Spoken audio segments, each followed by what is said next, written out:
Rabbi Yoshua Pinto a dit quelque chose de vraiment d'exceptionnel au nom du Harizal.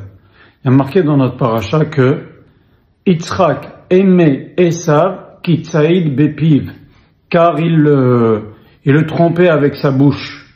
Tsaïd, ça veut dire celui qui a été chassé. Il était chassé, il était emprisonné. Maintenant, ça veut dire aussi tromper. Ça veut dire je t'embrouille. Il lui racontait quoi, nous dit Rashi? Il demandait à son père, il faisait passer pour un tzaddik, vous le savez, il disait, papa, est-ce qu'on prélève le maaser sur la paille?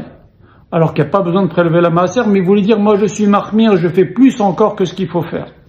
Et le Rabbi Yoshua Pinto a dit, au nom du Harizal, quelque chose d'extraordinaire. Il y a une histoire, et je l'ai déjà dit dans les cours sur Rabbi Akiba, mais c'est tellement beau. Vous savez que Rabbi Akiba, quand il a fait tchouva sur le tas, il s'est marié avec la fille de Kalva Savoua et son beau-père a déshérité sa fille et donc ils ont vécu vraiment dans la misère. Et ils vivaient dans une grange, ils dormaient sur de la paille. Et Yehonavi a vu qu'ils vivaient dans la misère. Pour leur remonter le moral, qu'est-ce qu'il a fait Yehonavi? Au lieu de leur apporter de l'argent, il leur a apporté du réconfort. Et comment? Il leur a dit, il s'est pas fait passer pour un pauvre, il a frappé à la porte de la grange, il leur a dit, écoutez, ma femme vient d'accoucher, est-ce que vous voulez bien me passer un petit peu de paille?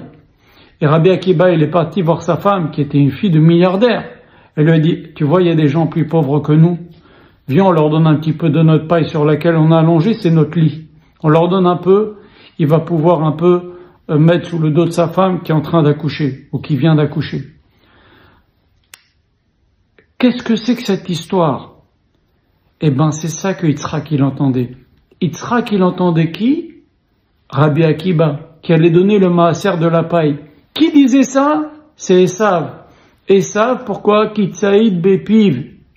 Car celui qui est chassé, il était dans la bouche de Esav. Qui parlait dans la bouche d'Esav? Le Harizal, il dit que l'âme de Rabbi Akiba était dans la gorge, dans la bouche de Esav. C'est ça qui tsaïd bepiv.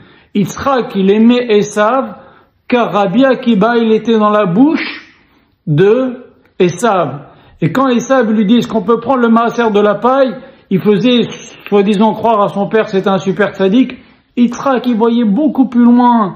Vous voyez que Rabbi Akiba, dont l'âme était dans sa bouche, il allait sortir, il allait devenir le maître de la Torah orale, et il allait donner le maaser de la paille à Yehonavi beaucoup plus tard.